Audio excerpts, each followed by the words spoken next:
Hey friends, and welcome to this week's episode of the U-Turn Podcast. This is your host, Ashley Stahl. I'm a counterterrorism professional turned career coach, speaker, and Forbes blogger, and I created the U-Turn Podcast because, let's face it, every now and again we realize that we're living life on autopilot and it's time to wake up and make that U-turn in your life. So prepare to go deep with some of the most transformational people I know, here to help you grow and upgrade your mindset, whether it's in work or love.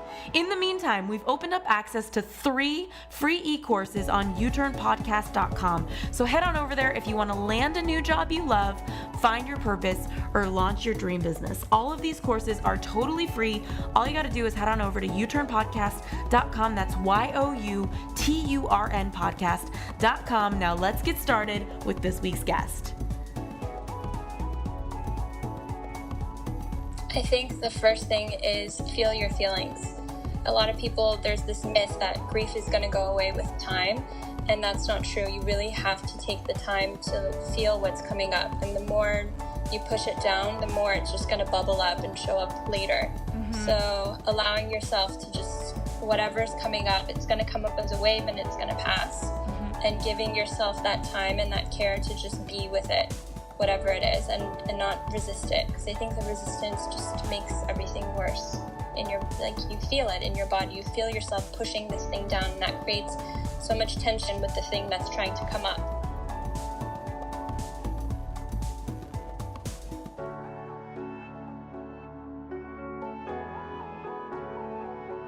Hey U-Turners, it's Ash here, and I am on the podcast today with probably what's going to be my favorite episode because it's with my very best friend, Nick. This is Nicole Nowparvar. She is a licensed psychotherapist, would I call it, Nick?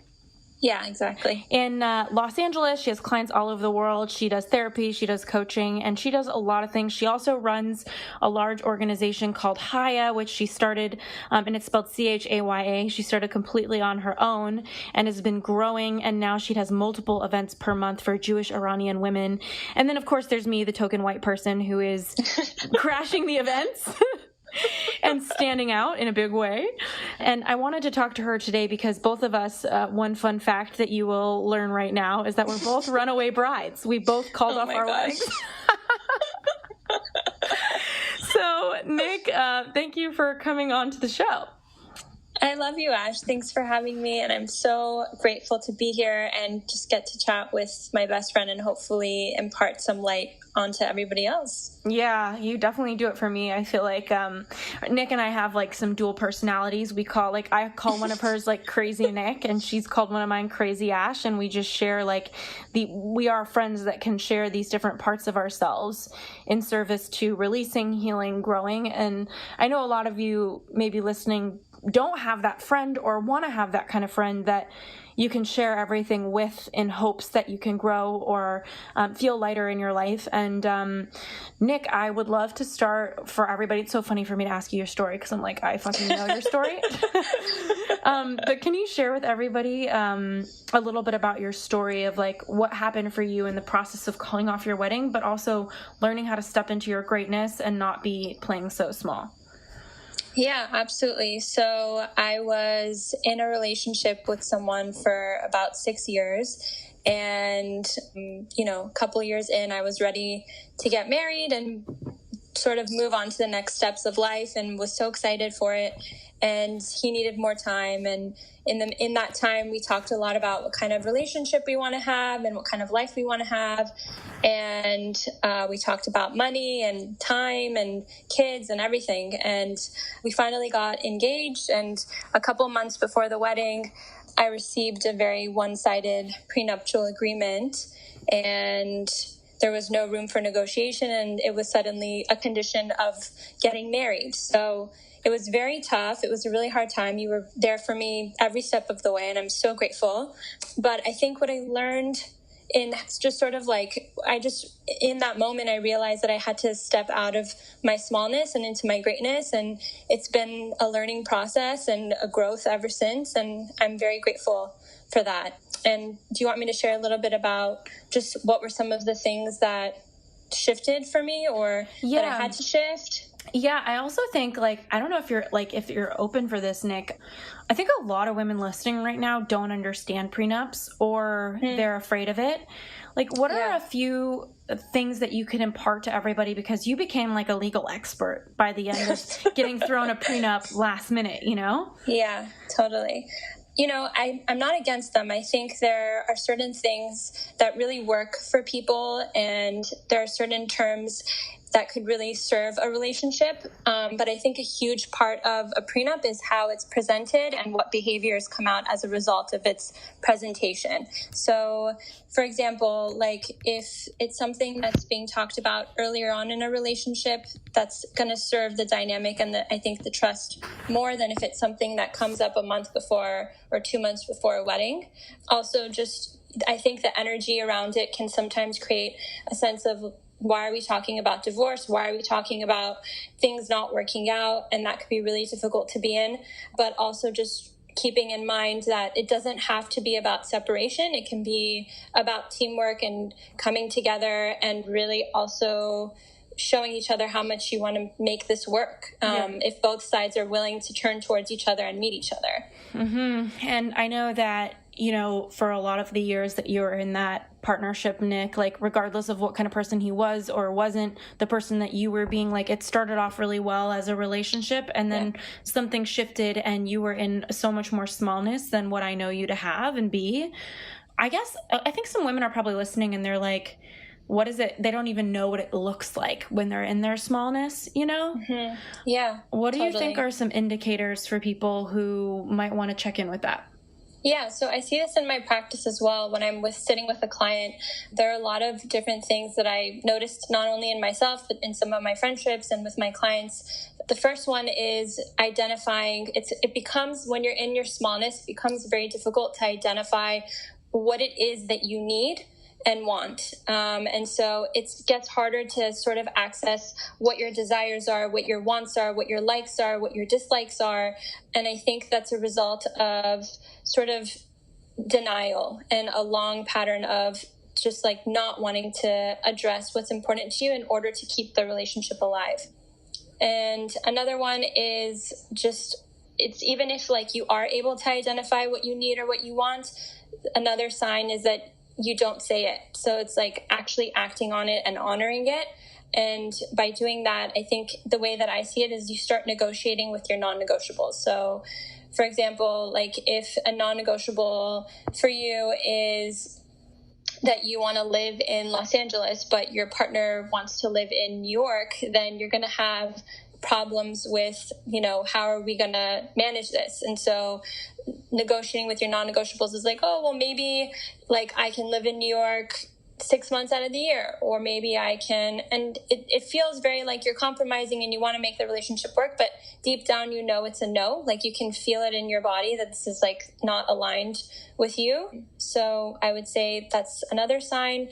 And the third sign is like not showing up in the world the way that you want. So, when we're in our smallness, we're showing up, it leaks out in other ways. So it can show up as an anger outburst or anxiety or sadness or physical health, just like being sick or getting into an accident, or just like very quiet resentment. And I imagine that hopefully a lot of us want to show up with ease and joy and alignment and, feeling calm and just like overflowing with love. So when you're not in that, it's like, why am I not showing up the way I want to? And it might be connected to a part of you that's playing small. Yeah, it's almost like, and I think we both noticed this, Nick, is like when your wick is kind of shorter, like you're just overworked or you're tired or you're doing something you don't want to do. It's like you become shorter or snippety. And it's like people don't even notice that when they feel that way. It's feedback, like you're at a maximum, you're doing too much of what you don't want to do, stuff like that. But also, what was the point before you had shared about like attitude or resentment? There was something else you had just said, Nick. What was it, the last point that you made? Negotiating with your Yes. non-negotiables? Yeah, so I think some people right now, even though, we're connected to our body, and I know some of you listened to the more recent TED Talk I did about how we have 200 million neurons in our gut, which is our second brain, and that's why when we have anxiety or whatever feeling, our body is actually giving us direct feedback. But a lot of people aren't connected or tuning into that. And so I wanted to talk, Nick, about like, how do people know when it is a non-negotiable truly beyond their body? Because in my case and in your case, it kept coming up as an issue. We just couldn't get resolution. It was like we thought we were fine with it, but then we'd bring it up or we'd be upset about it, whatever the thing was again. Can you talk a little bit about like what did you find to be non-negotiables for you that you're comfortable sharing? That just never, like, what was that moment that you were like, oh, this is not negotiable and I didn't know until now? So I think, are you asking sort of like in regards to a prenup or just like a relationship? Just the relationship in general, yeah. Okay, so I think a big one was being yelled at. Yeah. Like screaming, being called names, being controlled, and like the person wanting you to like dress a certain way or look a certain way or, take on a certain role in the household that like just is not what you imagined you wanting to be. These are some things, or sort of like someone who, if like they're constantly picking their family of origin over the relationship and sort of feeling like you're coming last. For me, these were things that I was like, these are non-negotiables. I can't do this. Like, I'm going to go crazy. Yeah. So I had to, it was very clear that it wasn't going to work. And I remember, Nick, the morning that you emailed all of your wedding guests, how many were there that were scheduled to come? Yeah, there were 400 people. I'm Persian and I'm Jewish, so it's like our weddings are ginormous. Massive. Yeah, and for those of you who don't know, like, fun fact, about a third of the guest list becomes crashers in this culture. And I've learned this through watching, and it's actually crazy. Like, they will get on airplanes, book tickets, and crash. So you're probably accounting for even more than those 400, Nick. What went through your mind the morning that you decided, because it was like 2 months before the wedding, 1 month before the wedding? We broke up a month before the wedding, yeah. Yeah, and the prenup came just a few months before that, so it was really unexpected, I remember. What was going through your mind when you finally chose to write that email to all 400 guests and let them know? Because I think people know what's true for them sometimes, but like they're not yet at that point where they walk into that bridge of reality and like take the action that really makes it known and makes it complete. So what has that been for you? What was it like to just come to the conclusion that this is over and send that email? I think, this is also something I wanted to mention today on our chat as well, that there was relief, there was sadness, there was anxiety, there was acceptance. There were so many contradictory feelings that I was having all at the same time. And I remember you telling me that it's okay. Like, dichotomies exist especially when you're going through a breakup, and it doesn't always make sense, but you're all of it and you're none of it at the same time. Yeah. And so it was a very big mix of feelings, but I think the one that was the most present for me was just like this wave of relief of like, I feel very complete that I made the right decision. I did everything that I could to make this work, and it still isn't working. So I rest assured that this is the right choice for me. And what are some indicators in your world that you maybe with your friendships, that you've outgrown somebody, or that something doesn't make sense for you anymore? Because I think what I've watched happen for you, Nick, is like you got this clarity, like you needed to call off the wedding. You and I went to your non-bachelorette party that week. Oh my God. Which, I mean, those of you can only imagine, like having a bachelorette party that suddenly you're no longer celebrating a wedding. Yeah. And you're a fucking star, Nick. Like, you cried when you had to cry, and then you had fun when you could have fun. What do you think was huge as far as like allowing yourself to heal, like allowing the grief? Because I think a lot of people just don't make these decisions because they don't want to deal with the ramifications that come with it. And for you, it looked like having a bachelorette party that wasn't a bachelorette party, and notifying 400 people, and just so much shame and guilt and grief. So how did you navigate that? I think the first thing is feel your feelings. A lot of people, there's this myth that grief is going to go away with time, and that's not true. You really have to take the time to feel what's coming up, and the more you push it down, the more it's just going to bubble up and show up later. So allowing yourself to just, whatever's coming up, it's going to come up as a wave and it's going to pass, and giving yourself that time and that care to just be with it, whatever it is, and not resist it, because I think the resistance just makes everything worse. In your, like, you feel it in your body, you feel yourself pushing this thing down, and that creates so much tension with the thing that's trying to come up. So that was a big one. And also, as far as that trip goes, just like being around people who are really supportive and safe and trustworthy, and, you know, model a lot of the things that you want moving forward. And that you maybe want to embody in yourself, especially if you're in your smallness at the point of a breakup. Like, there's a lot of questions around who do I want to be and how do I want to show up next. And so it was really beautiful, despite being a really hard time, to have friendships and be surrounded by women that I admired and was so grateful to have in my corner. You know, and we ended up, I remember just being with you on nights that you were just in complete devastation. And I know that maybe some women who are listening now are engaged or they are thinking about marrying their partner. But there's also another side in their heart that feels like maybe this isn't right. If you could connect to that listener right now who is deep down on the fence, what is some feedback you can give them, or insights that you would hope they would consider before they take the plunge? I would ask them to maybe write down who it is that they want to be and how they want to show up in this world and how they want to feel in their bodies. So if you want to be the type of person that's, you know, calm and centered and fun and sexy and smart, then go through that list and then think about what kind of person is it that you would need to be with in order to be supported in showing up as that version of yourself. So if that's not happening in your relationship, then having the conversation with your partner moving forward of like, hey, these are like some things that I want to feel in the relationship more, and this is what I need or what I want from you.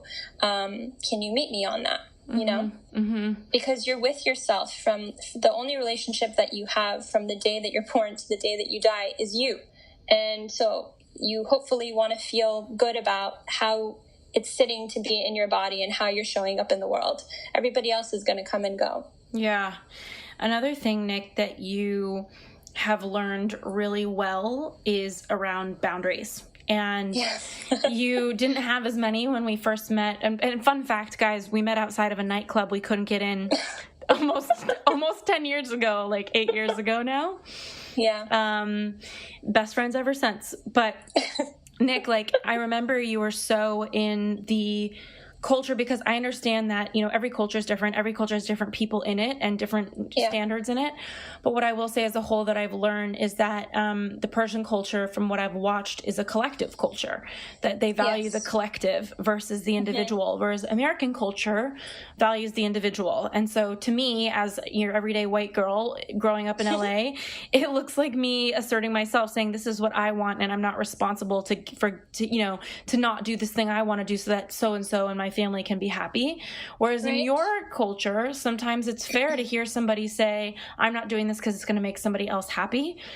So how have you found a sense of self? Because I think right now you're more integrated and you're still in the transformation in some ways, just like everybody is, but you feel more integrated than you've ever been. And it's also looking like a lot of loss for you. Like, so can you talk a little bit about boundaries and the losses that may come in exchange for those wins? Yeah, for sure. So if you come from a collectivistic background, if you're listening and you're coming from, you know, anywhere in the Middle East or anywhere in Asia or just this whole region of East, like just Eastern culture in general is very collectivistic.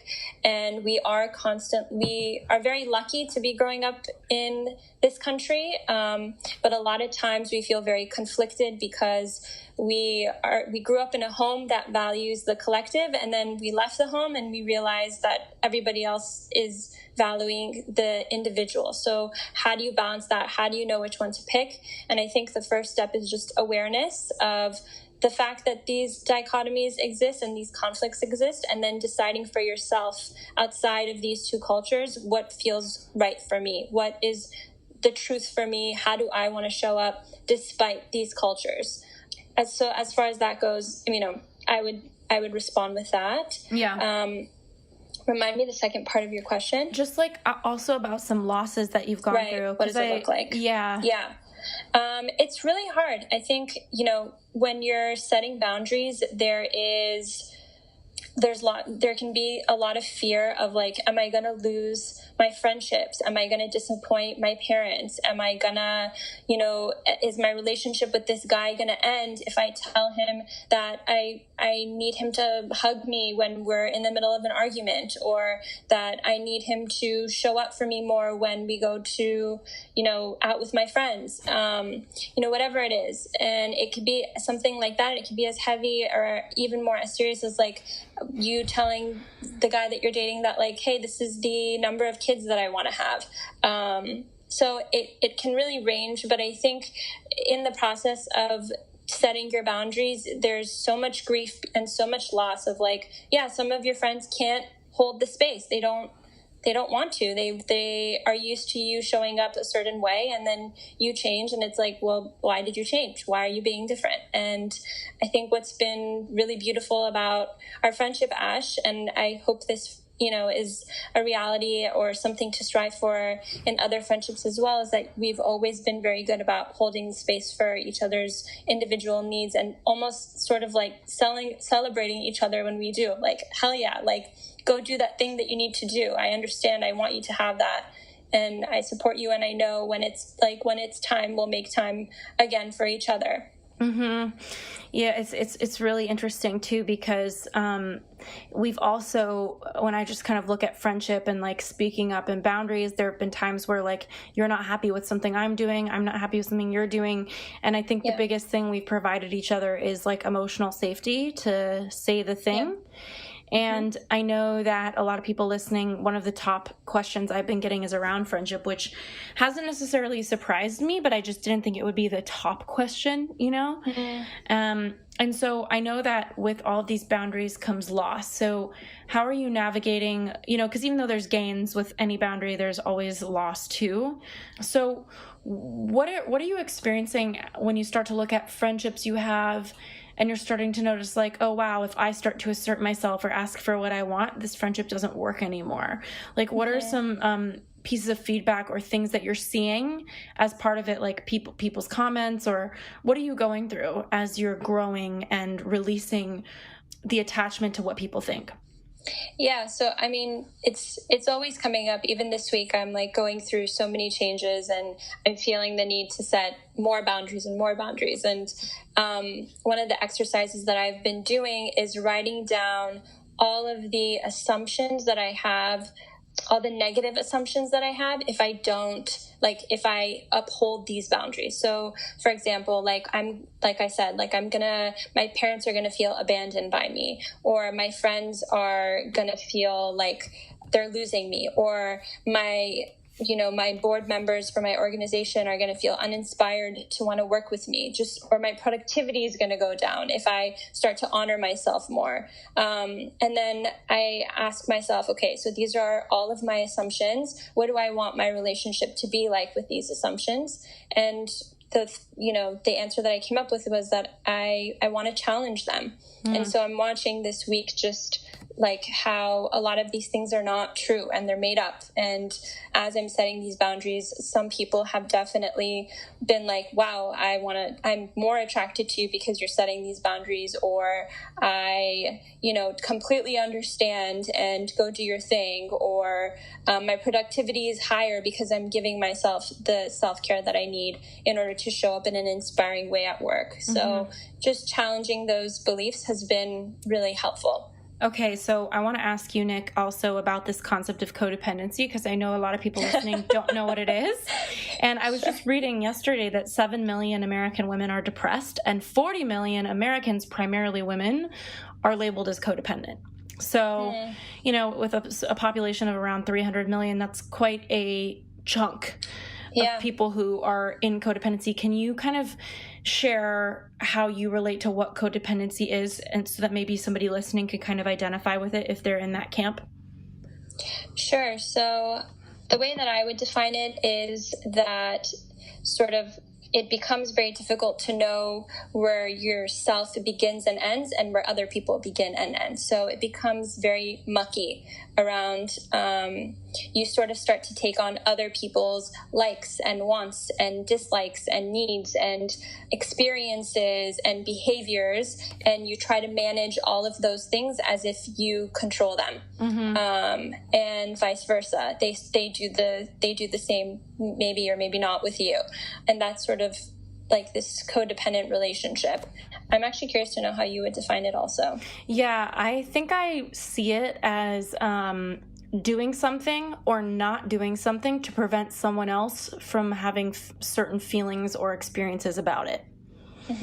So like, I'm going to go to the grocery store so that they're not mad at me. I'm going to invite this person so that they feel included versus I want to invite this person, or I'm happy to go to the store.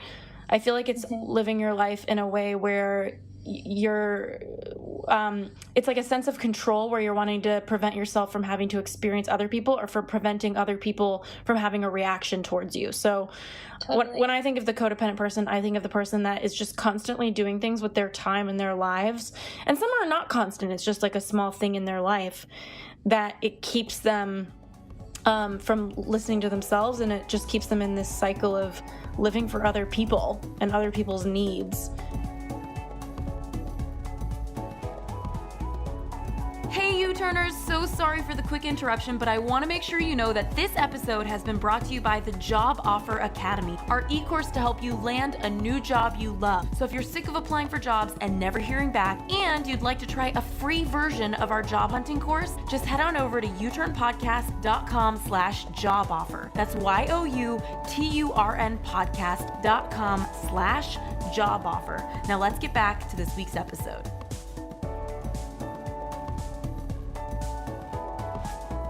What would you say are some signs that you might be codependent? Such a good one. I know. I'm thinking about it as I'm asking it to you. I'm like, well, what the fuck are the signs? But I think a big one is passive aggressive behavior. If you and your partner are constantly trying to guess and meet each other's needs without talking about it, then the expectations are not clear, and sometimes as a result there can be passive aggressive, back and forth. So for example, like if I decide that I want to go out with my boyfriend instead of my family, and my parents are like, oh, I get it, like you're ditching us. That's like a passive aggressive way of saying, like, why aren't you spending time with us so that we're okay? Why aren't you spending time with us so that we aren't upset? That's the key right there, Nick. The idea of so that we're okay. Why I'm going to do this so that they're okay. And I also know that there's this idea, though, Nick, that we should be generous and care about the people in our lives. So how do you kind of distinguish between being a generous, giving person and abandoning yourself? I think you have to see how it feels in your body. And I think you and I have talked about this. So if you're feeling like constriction in your body when you think about doing something for somebody else, then it's probably coming from a fear place or a codependent place, versus if you're doing something out of a sense of like expansiveness and love and ease and flow in your body, then it's coming from your truth and it's aligned with you as well. Does that make sense? Yeah. And also I think another lens of it, and probably the easiest way to see codependency, is like through children of alcoholics, like, or if you're in a relationship. Or partners. Yeah. Yeah, can you paint a picture of that, Nick? Like, what does it look like when you have a partner that has a drug issue or alcohol issue and there's codependency? Sure. So if you have a problem, or if you have a partner with, who's struggling with alcoholism. So one of the ways that it could show up is typically when someone is moving through addiction, they're neglecting the, different areas of their life in order to make sure that they're getting their fix, or, their performance in other areas of their life is going down. So a codependent partner might pick up those pieces and be like, you know what, I'm going to make sure that the laundry gets done, and I'm going to make sure that I clean up the mess that he's made, and I'm going to make sure that, the apartment is clean. And I'm not going to tell him that it's his responsibility for making this mess, because that's going to create confrontation. And I don't want to have to really, the core of it is like, you don't want to set the boundary. So as a result, the person is reinforced, the alcoholic is reinforced for those behaviors, and they continue to do those behaviors because their partner is cleaning up the mess for them.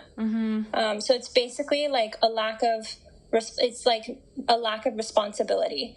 I think when we engage in codependent behaviors, we're not allowing our friends or our parents or our partners or, our colleagues to take responsibility and accountability for their part. For me, in my relationship, what it looked like was my partner would tell me, I just want you to be happy. Why aren't you happy? And I would say, because I'm not getting met on what I need in this relationship. And he would say,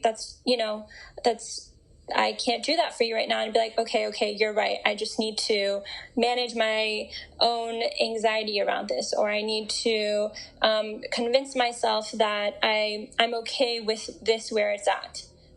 So it's like it can look like a lack of accountability on one partner's end and an over accountability on the other partner's end. Does that make sense? Yeah, definitely. And, I also want to circle back to this idea. I remember when I was thinking about calling off my wedding, I'll never forget, Nick, and I don't know if I've mentioned this to you in a minute, but we were walking out of, I think it was like a Nordstrom in Santa Monica, like 5 years ago or something.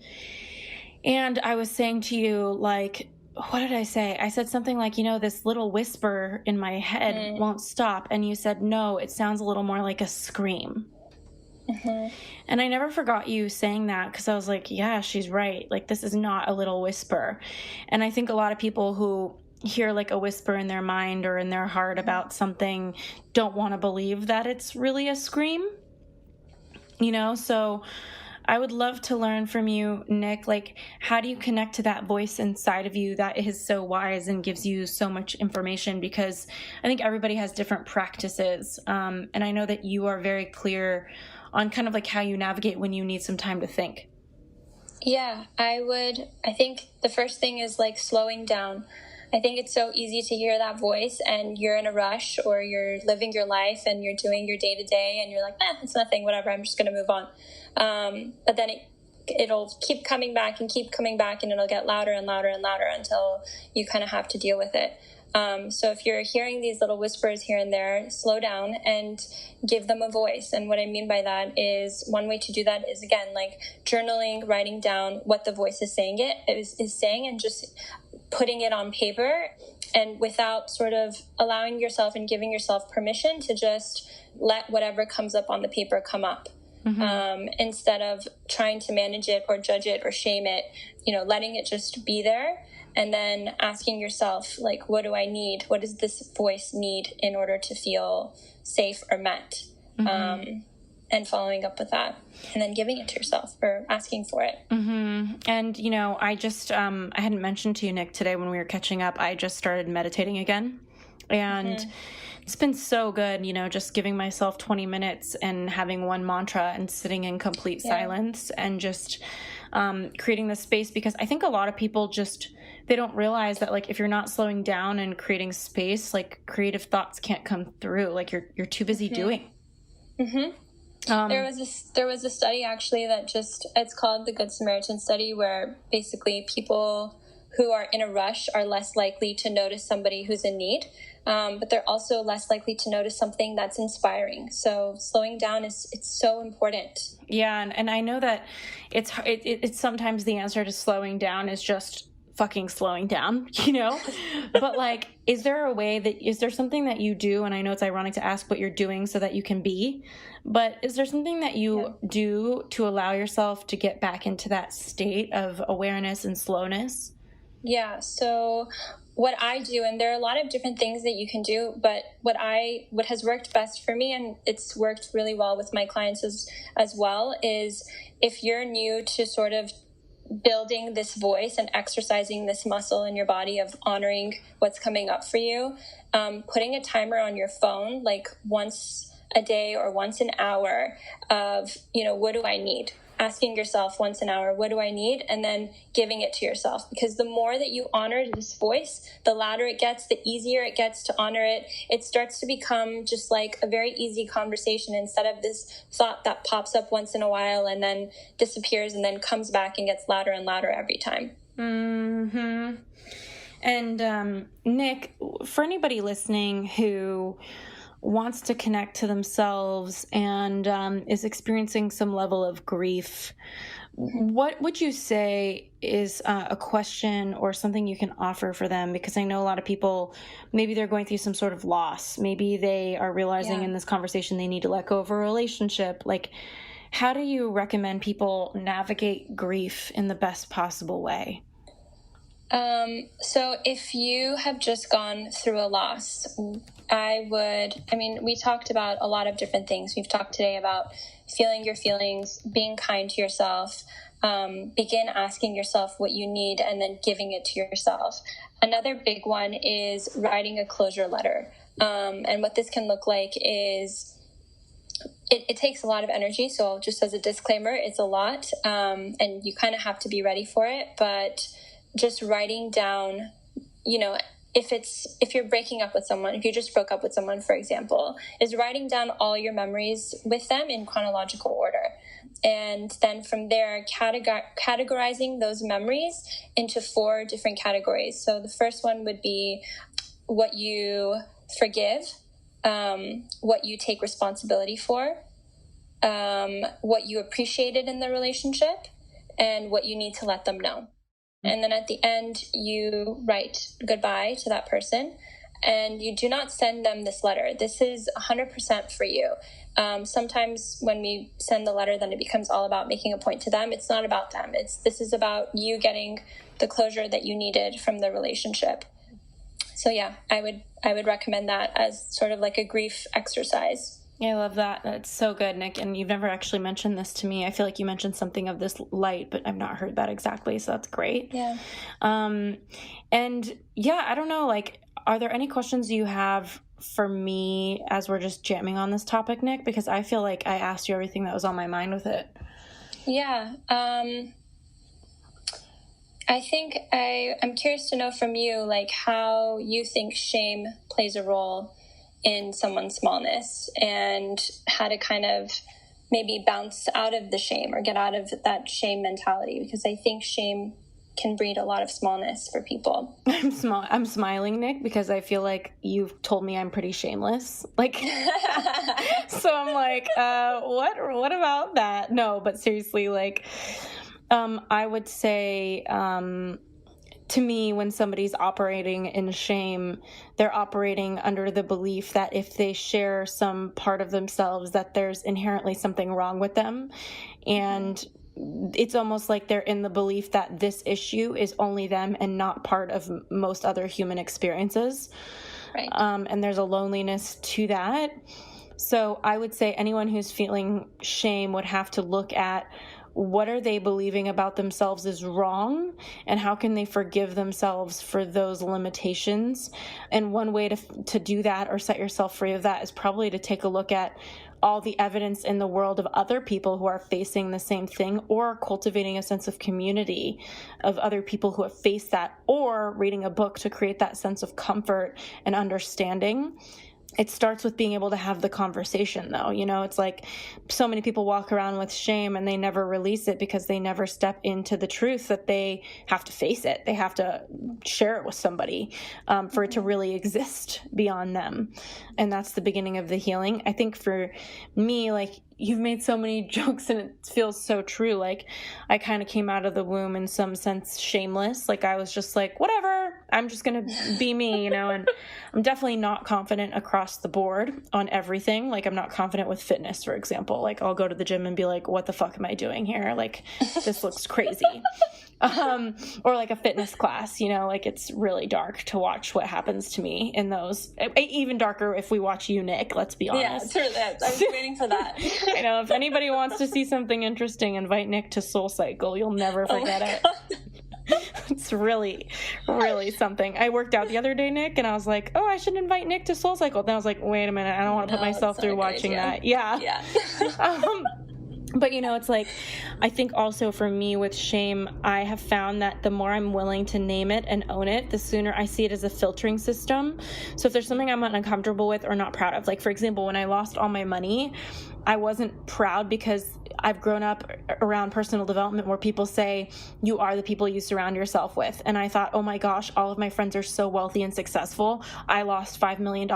Am I downing their success average by being around them? Wow. But yeah, so that was like a shame story that I had when I lost all my money. And you were never somebody that I felt that with for so many different reasons. But I went over to my friends and owned it and named it and said, hey, there's a part of me that's afraid that you're not going to want to connect with me as much because I made this mistake. Like I'm, you know, maybe going to hurt your consciousness or your mindset because of these choices I've made. Like, is that true? And a lot of people as a result, I actually saw you overcompensate. So that was really interesting. Ooh, tell me more. Like you were in the shame and you were just like so quick to, when you were feeling that and you were feeling that smallness around your friends of like, let me do this for them, let me do that for them. And like, yeah, 100%. You would just like, you wouldn't even check in with yourself about like, oh, do I actually want to do this right now? Do I actually want to hear this right now? Do I actually want to, you know, be a part of this experience? And it was, I think people do that when they're in shame or when they're in their smallness. It's a big sign is like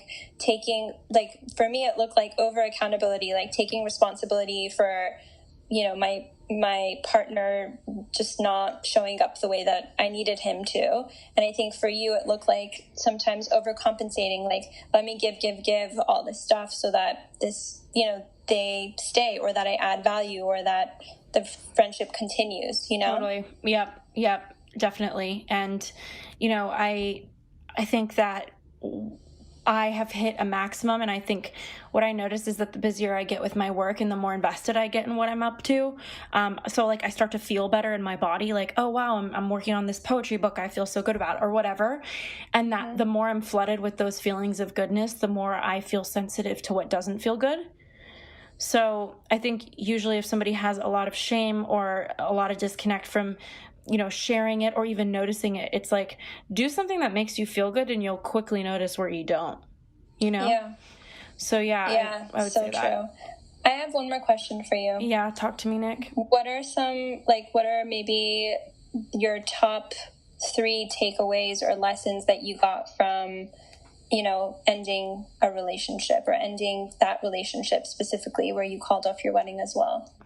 Gosh, top 3 things I learned. Number 1 is like the signs are already there. I feel like the reasons that I ended the relationship 5 years in, I already noticed a year in, and I was too scared to notice, to let myself fully soak in what I was noticing. So I think the hack is like, it's all like ripping a Band-Aid. And you know, I've talked about it this way, Nick, where it's like, it's going to hurt no matter what. So do you want to get the hurt process started so that you can start living sooner? Mm-hmm. And so what I've learned is like, welcome the hurt if it's going to happen anyway. For some reason, people buy into this delusion that if they don't face it, it's just not happening or it will stop happening. But usually it's like a toothache in relationships. Like that area of difference between you, that toothache's only going to get worse and you don't want to get the whole tooth pulled, you know? So it's, I think another thing with... But I think it's also important, Ash, to like hit some, like you said before, like some people have to hit their rock bottom. They have to hit that point of like, oh, I think everyone says it, like I saw all the signs all along or early on, but everyone has a process at which until they're Yes. like, okay, this is enough and this is not what I want to be doing anymore. Yeah. You know? And I think that comes down to your pain tolerance and your needs. Like with you, Nick, I've seen different levels of pain tolerance. So like sometimes I'll see you have like a low tolerance for pain, meaning like, oh, if this hurts, I'm out. And then I've seen you have higher tolerances in other areas where you're like willing to suffer for a while until you've hit the bottom of what you're willing to do. I think everybody has that. Like I definitely have that, where it's like, okay, in my romantic relationship, I actually have a medium threshold for pain. Like if it's too painful, I need to go. And I think that comes from my life experiences. Like I dated too many people that weren't good for me and now I'm done. Like I've had the experience, I've learned the lesson.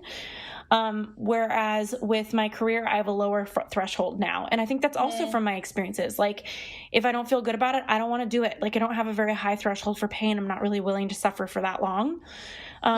So I think a good question for anybody listening is to figure out like, look at your professional life, look at your career, look at your relationship, look at your family, look at yourself, look at your fitness. Like what is your threshold for pain? 1 to 10. Like 10 is like, you're willing to put up with a ton of shit for the sake of something great with it, or just for the sake of having answers about it, you know?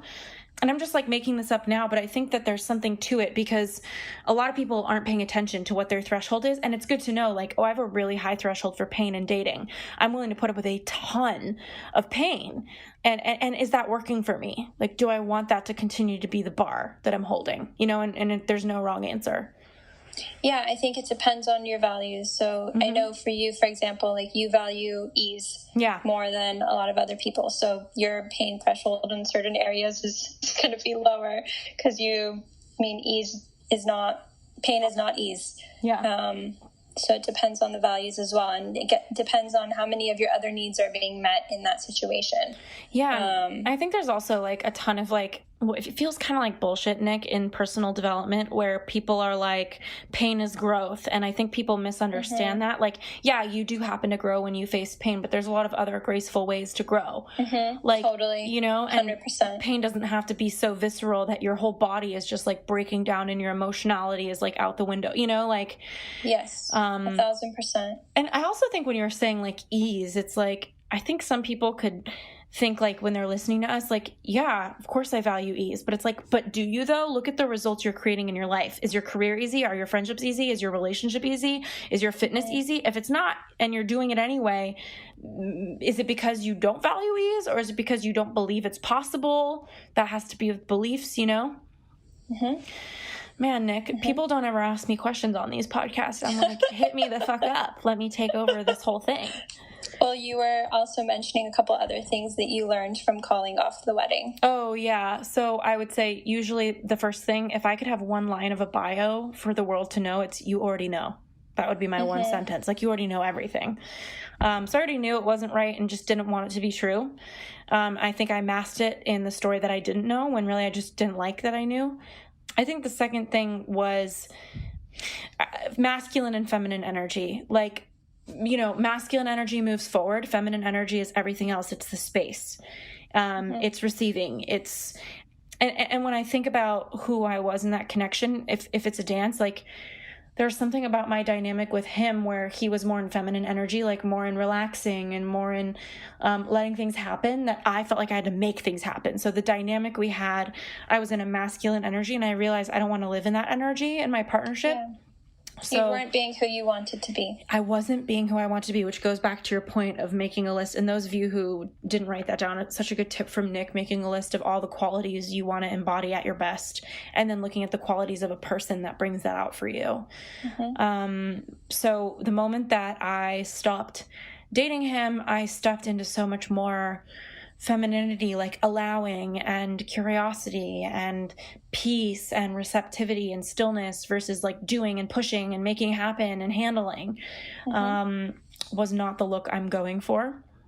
Yeah. And what's the third thing I probably learned? I think just face the truth. Like, you already know, and do something about it. Like, your life is going to be so much, your life, the quality of anybody who is listening to this right now, the quality of your life, I think, is directly related to how quickly you're willing to honor the truth. You know, it's like, okay, you can either spend the next like 2 years just playing this out, or you can be like, the truth is the fucking truth and I see it, and now it's time more than any time, because I don't want to spend another year dancing with the truth and denying it. So I've become a lot quicker in accepting what is. I've become a lot more sensitive to what feels good and what doesn't because of it. And I also think I've, like this weekend I called you Nick, and I was in a tiff with William, the boyfriend, about our living situation. And it was like, I'm also aware of who the right person is for me, and I have a lot more of a threshold for navigating challenges when I feel like something is right. But I wasn't able to access that until I was willing to face what's wrong, and for me. So I would say facing the truth is everything. Yeah, 100%. Who you are always wins, as you say, Ash. Isn't that the best, Nick? It's so true. Who you are always wins. Anything you want to leave everybody on a note with, and anybody who's listening, Nicole is on Instagram at Therapy by Nicole. She posts really cool quotes, and she posts her events sometimes. So, if you're a fellow white girl like me, you want to go to her events, she'll put it out there. Nick, talk to me about where you'd want everybody to find you or what you have going on. Yeah, you can also find me at my website at www.nicolenowparvar.com. And, if you want to meet for a consultation or, I have some spots right now in my private practice, so I'm happy to chat with you and see if this would be a fit. And yeah, that's me. That's where you can find me. Thank you, Ash. Nick. I love you, my little treat. I love you too.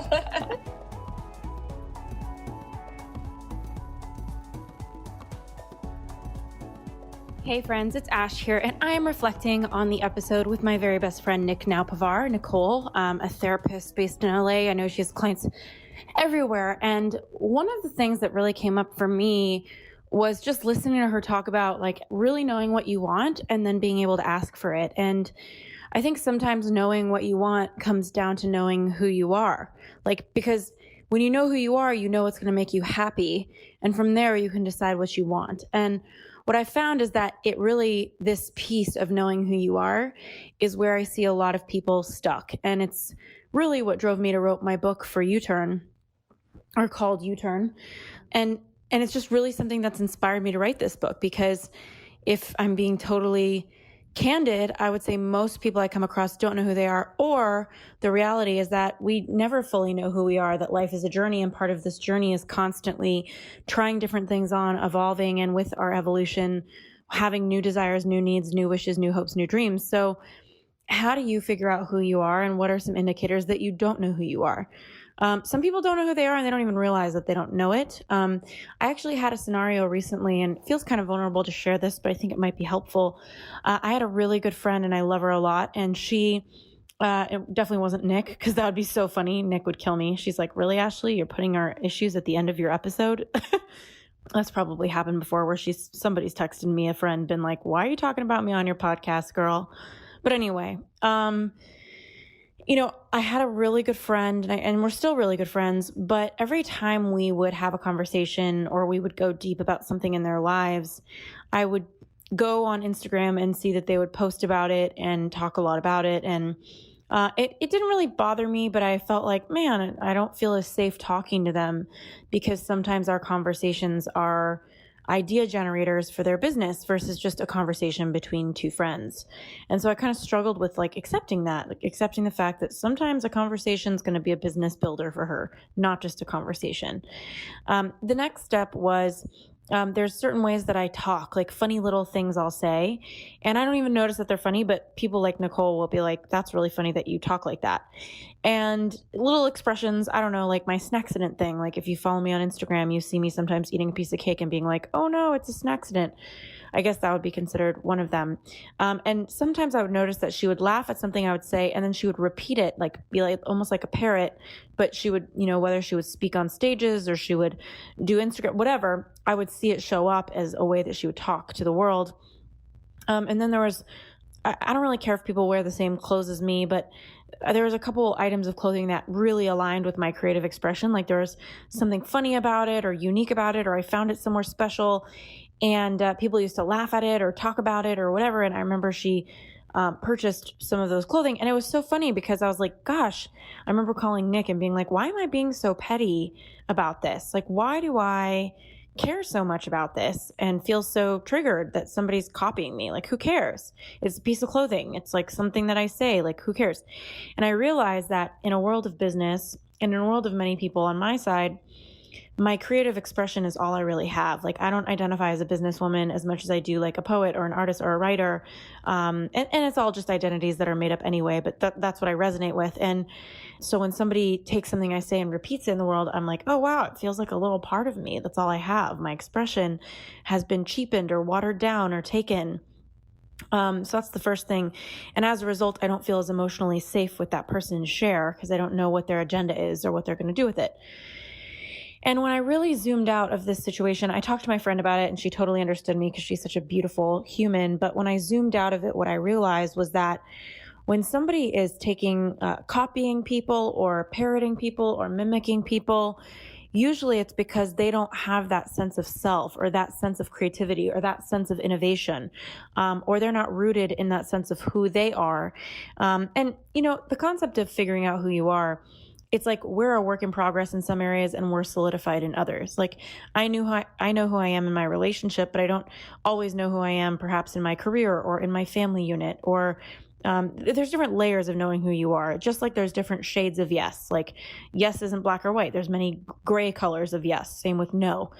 And so I think when I was realizing my friend who was copying me, she just didn't know who she was in her business. And as a result, she was getting inspiration from me. And I think that shifted me into compassion of realizing that when you don't feel emotionally safe with somebody because they're going to copy you or you feel like they're going to take something you have and run with it, that's just rooted in being connected to somebody who maybe you're sensing they don't know who they are in some area, and you're not feeling emotionally safe with them because you think that they're going to do something with you or capture something from you and make it a part of who they are or the quilt that they're building of their identity. And I just want to offer you this story because it was really deep for me to realize that I didn't feel safe with my friend, and it wasn't about her copying me. It was about her not knowing who she was and me in the connection feeling like a lack of safety or connectivity. And I think my work is to have compassion for her, understanding that she probably knows who she is in a lot of other areas of her life, and her work is an area that she's calibrating, and as we all do. And so I think my question for you is, where are you still figuring out who you are? Because if you're still figuring out who you are, maybe in your relationship or in your family dynamic, you're probably still figuring out what you need and how to ask, let alone ask for what you need. And I've noticed that a lot of friends that I don't feel as safe with or connected to sharing myself with, it's because I don't feel like they have that sense of self, perhaps, or maybe it's all a projection and there's an area for me to anchor more into my own sense of self. So just some random thoughts for you. Nick is, being my best friend. I thought, you know what, fuck it. I'm just going to share something that's going on in my friendships right now that I'm learning from. And I hope it is in service to you, and whoever's meant to hear it will. And I would love for you to tag Nick and I. Let us know what you thought of the episode, what you learned from it, what you're changing because of it, at Therapy by Nicole or at Ashley Stahl. Again, that's at Therapy by Nicole or at Ashley Stahl. And yeah, I encourage you to reach out to her if you need a therapist or you're ready to work on yourself in LA or even elsewhere. I know that she has clients all over the world. So sending you lots of love. Thank you so much for tuning in. Hope you have a beautiful week.